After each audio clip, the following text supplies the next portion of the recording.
বছরখানেক আগে যে বাড়ি ছিল ক্ষমতাসীন দলের ক্ষমতা ও স্মৃতির প্রতীক, আজ তা দাঁড়িয়ে আছে শুধুই অতীতের সাক্ষী হয়ে। একসময় 15ই আগস্ট জাতীয় শোক দিবসে এখানে ভিড় হতো হাজারো মানুষের। শেখ মুজিবুর রহমানের প্রতিকৃতিতে ফুলের শ্রদ্ধা আর নানা আয়োজন ছিল তখনকার শাসক দল আওয়ামী লীগের নিয়মিত কর্মসূচি। কিন্তু এক বছর পর দৃশ্যপট একেবারে পাল্টে গেছে। আজ ধানমন্ডি 32 নম্বরের সামনেই নেমেছে নিস্তব্ধতা। এই বাড়িটা দিয়েই প্রতিটা মানুষ, প্রতিটা রাজনৈতিক নেতা বলেন, প্রতিটা মানে শিল্পপতি বলেন, অর্থনৈতিক যারা স্বাবলম্বী তাদের প্রতিটা মানুষেরই শিক্ষা নেওয়া উচিত। ক্ষমতাচ্যুত আওয়ামী লীগের সাবেক স্বৈরশাসক শেখ হাসিনা ভারতে পালিয়ে যাওয়ার পর বদলে গেছে রাজপথের চিত্র। একমাত্র স্মার্ট সিটি বসুন্ধরা, আধুনিকতায় এক ধাপ এগিয়ে। গত বছর তার বক্তৃতা প্রচারের ঘোষণাকে কেন্দ্র করে বিক্ষুব্ধ ছাত্র জনতা এই বাড়ি ঘিরে তীব্র আন্দোলন করেন। মুহূর্তেই ছড়িয়ে পড়ে ভাঙচুর আর অগ্নিসংযোগ। সেদিন রাতে ক্রেন ও এক্সকাভেটরের গর্জনে শুরু হয় বাড়ি ভাঙার কাজ। আওয়ামী লীগের দীর্ঘ রাজনৈতিক ইতিহাসের এক প্রতীকী স্থান মুছে যায় এক রাতে।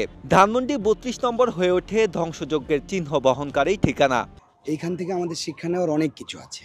আজকে শেখ হাসিনা স্বৈরাচার হয়ে আজকে তার এই পরিণতি। সে রাজনীতি করতো, সে রাজনৈতিকভাবে যতগুলো নির্বাচন আপনি জানেন, বিগত 3টা নির্বাচন সুস্থ হয় না।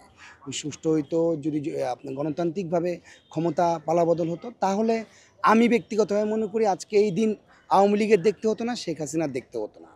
তো ভবিষ্যতে আমাদের এইখান থেকে প্রতিটা রাজনৈতিক দলেরই শিক্ষা নেওয়া উচিত, জানি কেউ এইভাবে স্বৈরাচার হয়ে না উঠে। স্বৈরাচার যদি হয়ে উঠে ভবিষ্যতে অবশ্যই তারও পরিণতি এরকম হবে। 17 বছর যেমন বাংলাদেশে নির্বাচন ছিল না, মানুষ নিপীড়ন নির্যাতনের ভিতরে ছিল। আমরা চাই সুস্থভাবে একটা নির্বাচন হোক এবং প্রত্যেকটা নাগরিক যাতে তারা রাষ্ট্রের যে নাগরিকত্ব, সেই নাগরিকত্বর যারা অধিকার, সেই অধিকারটা যাতে তারা সমানভাবে উপভোগ করতে পারে। এক বছর পরও 15ই আগস্ট ঘিরে যে কোনো কর্মসূচি ঠেকাতে এবার অগ্রিম প্রস্তুতি নেয় বিএনপি ও ছাত্র জনতা।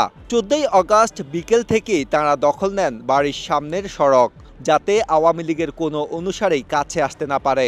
শেখ হাসিনা যে ইন্ডিয়া বসে সোশ্যাল মিডিয়াতে যে সে লাইভগুলো করে জনগণকে আবার একত্রিত করার চেষ্টা করতেছে, এটা আসলে ওনার পাগলামি ছাড়া আর কিছু নাই। কারণ একজন মানুষের বোঝা উচিত তার অবস্থান, তার বয়স, সব কিছু মিলাই ওনার এখন আর সেই এই জায়গায় এইভাবে মানে জনগণকে নিয়ে খেলা করাটা ঠিক না।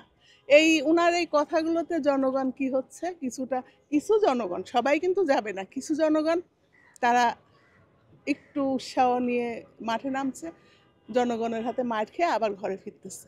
শেখ মুজিবের প্রতিকৃতিতে শ্রদ্ধা নিবেদন করতে আসলে আওয়ামী লীগের কর্মী সন্দেহে আটক হয়েছেন অনেকে।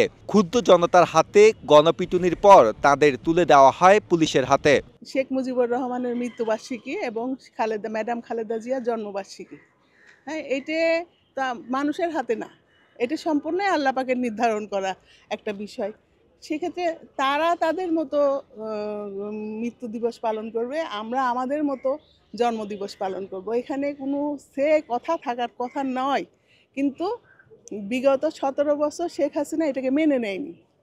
যখনই ম্যাডামের মানে জন্মদিনটা আমরা সুন্দরভাবে পালন করতে গেছি, তখনই সেখানে সে বাধা দিচ্ছে, নানান রকম অশ্লীল কথাবার্তা সে তৈরি করেছে। এই কারণে আমরা আসলে ঠিকমতো এই 17 বছর নির্যাতনের কারণেই ঠিকমতো ম্যাডামের জন্মদিনটা আমরা পালন করতে পারিনি। কিন্তু দেখেন এখন এই যে দেশ এখন অনেকটা স্বাভাবিক, শেখ হাসিনা নেই, কিন্তু এখন কিন্তু ম্যাডাম ইচ্ছা করলে বলতে পারতো যে তোমরা নাচ গান করো, আমার জন্মদিন উৎসাহ নিয়ে পালন করো।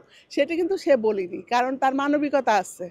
বলিনি, সে কি বলিছে, তোমরা মিলাদ মাহফিল করো, গরিবদের খাওয়াও, দান খয়রাত করো, এইটার উপরে কিন্তু আর কথা থাকতে পারে না।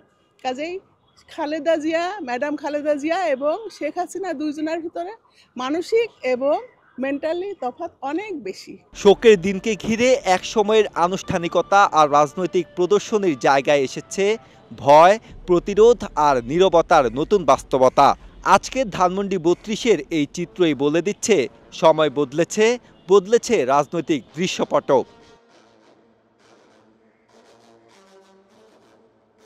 আজহারুল ইসলাম, বাংলাদেশ প্রতিদিন।